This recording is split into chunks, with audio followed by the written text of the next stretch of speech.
Hello, everyone, and welcome to our weekly cyber threat intelligence briefing. Today is June 5th. We'll be covering the most recent cutting-edge trends that our threat intelligence team is witnessing in the trenches. My name is Keith Wojciech, Global Head of Threat Intelligence, and this week we're joined by Senior Vice President George Glass, Vice President Dave Truman, Associate Principal Nikesh Nagar, and Taylor Kerr from our cyber threat intelligence team. We'll be covering the following trends that our team is concentrated on this week. It's going to be the MOVEit vulnerability, QAKBOT sideloading techniques, file archiver in the browser, the Migraine vulnerability, Barracuda email compromise, and how CUBA is back spreading ROMCOM rat with Google Ads. So with that, I'm going to turn over to George. Thank you very much, Keith. So let's talk about MOVEit, the MOVEit transfer vulnerability, CVE 2023-34362. So on the 31st of May, Crawl started to receive reports that a zero-day vulnerability in the MOVEit transfer platform was being actively exploited to gain access to MOVEit servers. And at the time, we assumed, and I think now we can confirm, that all versions of MOVEit transfer were impacted by this vulnerability. There are a couple of caveats depending on the type of SQL database that backs the application itself, but all versions had this vulnerability in. What we were seeing were that threat actors were using the vulnerability to gain access and upload a web shell with the action and objective being to exfiltrate data. And this was everything from files, API keys, tokens, pretty much everything that could be stored on that server was being exfiltrated. Crawl believes that the vulnerability is an SQLi or SQL injection that enables the attacker to gain initial access. They're then using that access with the highest possible privilege to exfiltrate data, and also using the same vulnerability to upload a web shell. We've observed that web shell being called human2.aspx. And following all of that, we rolled out detections for exploitation of this vulnerability on June the 3rd. So there are some mitigations provided by MOVEit. First things first is to just simply disable all access. So pretty much all HTTP, HTTPS traffic, so that's port 80 and 443, to the MOVEit transfer environment. So basically take it off the internet. They then advise to check for indicators. The initial advisory just said for odd web shells in the www root directory. As I said before, we've specifically seen the human2.aspx file known to be a web shell. Of course, there could be others, but for now, that's a really good one to look out for. And step 3 is patch. As I said, all versions of MOVEit transfer are impacted by this vulnerability, so the fixed versions are listed there. I will say that the older versions of MOVEit transfer, those that are dated 2020 and 2019, again, they are also impacted. So upgrading to the latest version that you can see on that list there is highly, highly recommended. There are lots of MOVEit transfer services directly attached to the web. From our scanning, we've seen around 3,000 of those, although that's dropped over the weekend when I checked this morning. So there are numbers, quite a few number of organizations that have still got this open to the internet, and it is therefore open for exploit.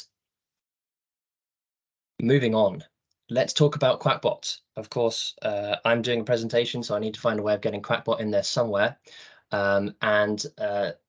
QAKBOT has been seen moving to a TCP that it last used sort of July last year. In July 2022, we reported that QAKBOT was using DLL sideloading in the calc.exe process, so the calculator process. And again, it seems that the BB28 botnet is experimenting with this particular technique once again, this time targeting the WordPad process, which is actually called writer.exe.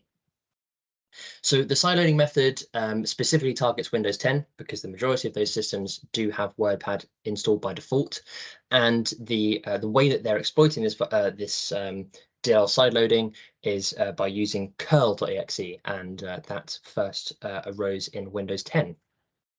So let me just quickly run through the attack chain here. It's pretty typical QAKBOT until we get to the DLL sideloading piece, but it's typically a reply chain phishing email. So a phishing email that has been directly correlated to a previous chain of emails that has been stolen from somewhere else. Obviously, that increases the likelihood that someone wants to click a link if it comes from what they perceive as a colleague replying to a previous thread. And in those emails is either a zip file directly attached or a link to download a zip file. And in that zip file is a renamed WordPad.exe or writer.exe. We've seen them called document.exe, documents.exe, invoice.exe, and a hidden edp-util.dll.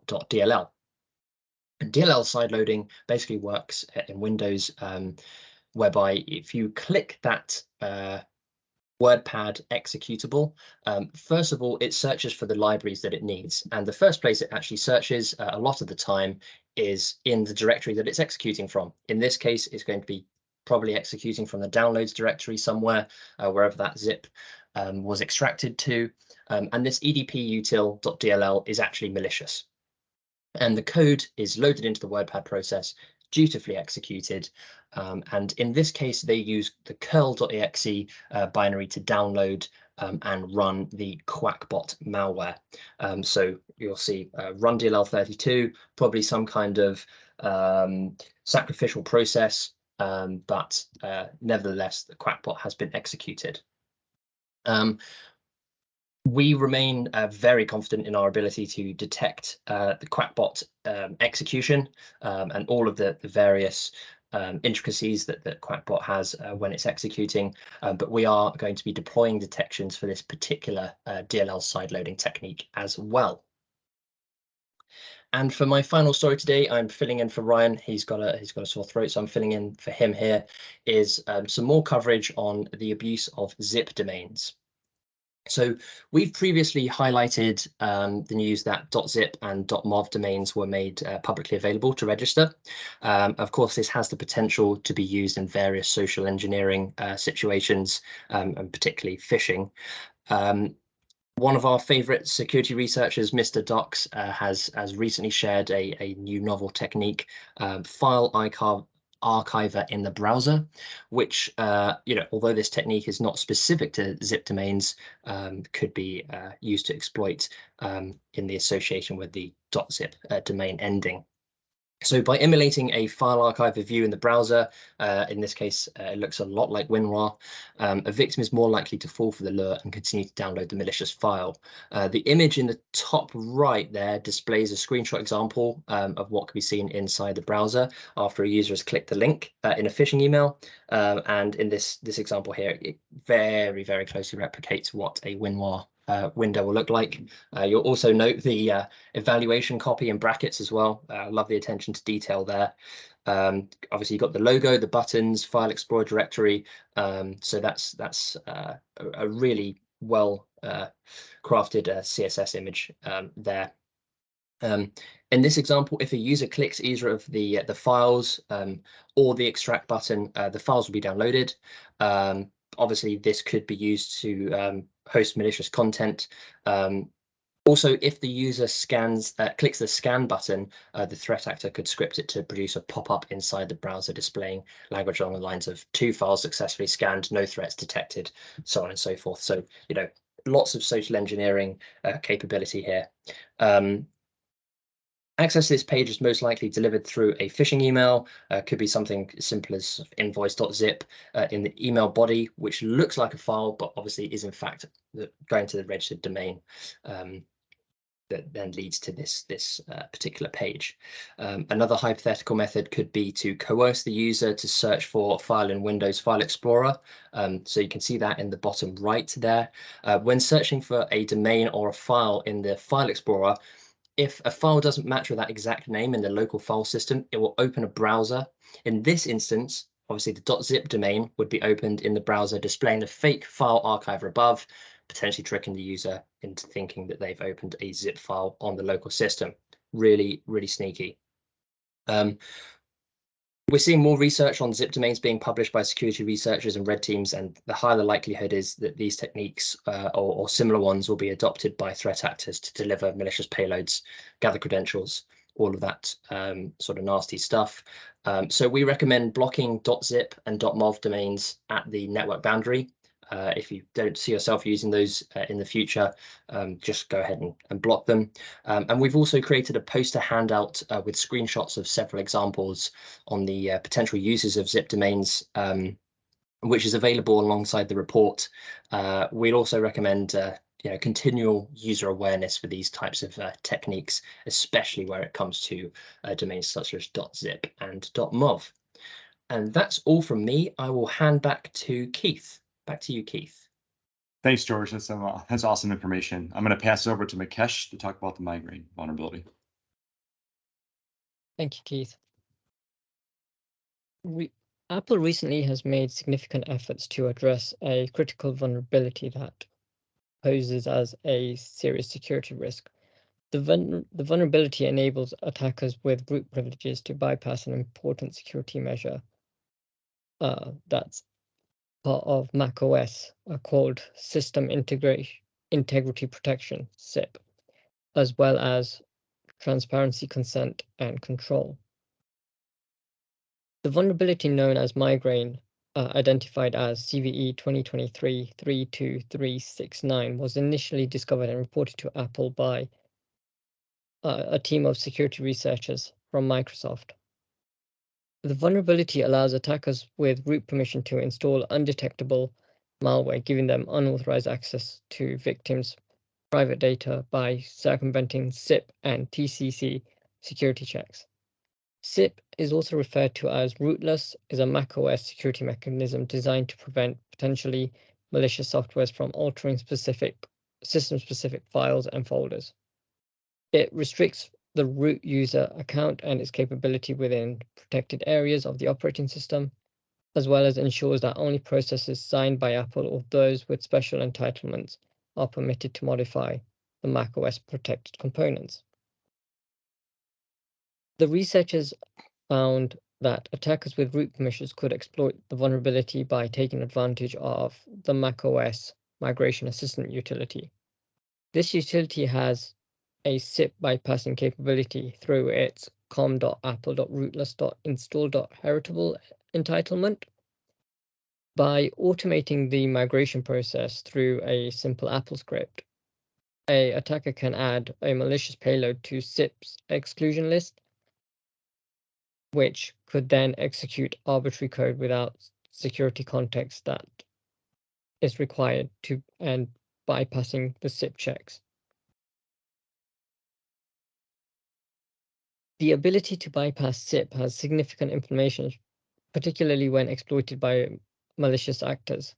It allows for creation of SIP-protected malware that cannot be removed using standard detection/deletion methods, as well as it expands the attack surface, enabling attackers to manipulate system integrity by executing arbitrary kernel code and potentially installing rootkits to hide malicious processes and files from security software. We do recommend that all users update to the latest patches and software updates available for macOS to mitigate this issue. I will now hand back over to Keith. Thank you. Hey, thanks, Mikesh. Really appreciate that information. That was great. And now I'm going to pass it over to Dave, who's going to talk about the Barracuda email compromise. Dave? Thank you. A previously unknown vulnerability in Barracuda email security gateways has been actively exploited since last October. Threat actors have used the vulnerability to compromise and install backdoor software on some impacted devices. Barracuda became aware of the issue in late May and has since rolled out a patch worldwide to all affected devices, whilst notifying the customers they believed were targets in the attack. The full list of recommendations put forward by Barracuda is available on their website, but they essentially amount to making sure the patches were applied, rotating credentials associated with the devices, reviewing network logs for suspicious activity, and stopping the use of any devices which they have been notified that has been detected as being compromised. We recommend customers of Barracuda read and follow their recommendations and contact Barracuda as needed to address any issues. Next slide, please. The vulnerability itself lies in an attachment scanning module within the appliance, which is written in Perl and utilizes the QX function to run operating system command lines. This module can be exploited by the creation of a specially crafted tar file, where the file name of one or more files within the archive contain single quotes to break out of the command line intended by Barracuda and backticks to trigger its own execution. The rest of the file name is a command line for instigating a simple reverse shell obfuscated with base 64. Thank you. Keith? Thanks, Dave. I appreciate it. And to wrap things up, I'm going to talk to Taylor. Taylor, if he's going to talk about the CUBA ROMCOM rat. Thank you very much, Keith. As Keith said in the introduction, CUBA is back. Last year, their most significant reported attack was against the government of Montenegro back in August of 2022. Today, what we have to report is that CUBA has been spreading a remote access Trojan known as ROMCOM, developed by the group. There are a few important things to know about this ROMCOM rat. Number one, since the rat was first detected and reported in August 2022, this Trojan has undergone significant improvement, now supporting more than twice the number of commands on the threat actor side, and is known to be capable of exfiltrating important sensitive information like cryptocurrency wallet information, browser passwords, FTP credentials, and the like. CUBA Ransomware Group is using a tactic to spread this remote access Trojan that we have seen in the threat actors behind other malware, including IceID, Redline Stealer, Raccoon Stealer, and Vidar Stealer. Kroll has previously reported on Vidar Stealer and provided recommendations that would also apply to this campaign from CUBA. But there are a few other things to know about CUBA's current campaign spreading ROMCOM. Number one, their main vector of spread appears to be spoofed downloader sites for popular technology solutions, including OpenAI's ChatGPT, Signal, KeyPass, AstraChat, and others. You can see the full reporting for that full list. So not only will these spoof downloader pages actually download ROMCOM rat onto the victim's computer, but these spoofed downloader sites are also being pushed to victims through malicious Google ads. What makes CUBA distinct from some of the other threat actors we've mentioned here is that these campaigns appear significantly more targeted and that they appear to be blending financial motivations with geopolitical motivations. As we've mentioned, they ransomed the government of Montenegro last year, and ROMCOM has been detected in attacks on members of European parliaments and significantly against critical infrastructure and government entities in Ukraine. Of course, CUBA has also targeted entities across the US, Latin America, Europe, and East Asia. So they are no respecter of geography, but CUBA is one to keep an eye on, not only for the development of their malware since last year, but for their targeted ads. Again, for comparison, look at Kroll's previous reporting on Vidar Stealer. Thanks very much, Keith. Thank you, Taylor. I really appreciate it. And a big thank you to everybody that's taken the time to tune in to Kroll's weekly threat intelligence briefing. We do hope you found the session informative. Enjoy the rest of your day and make sure you tune into next week. Thank you.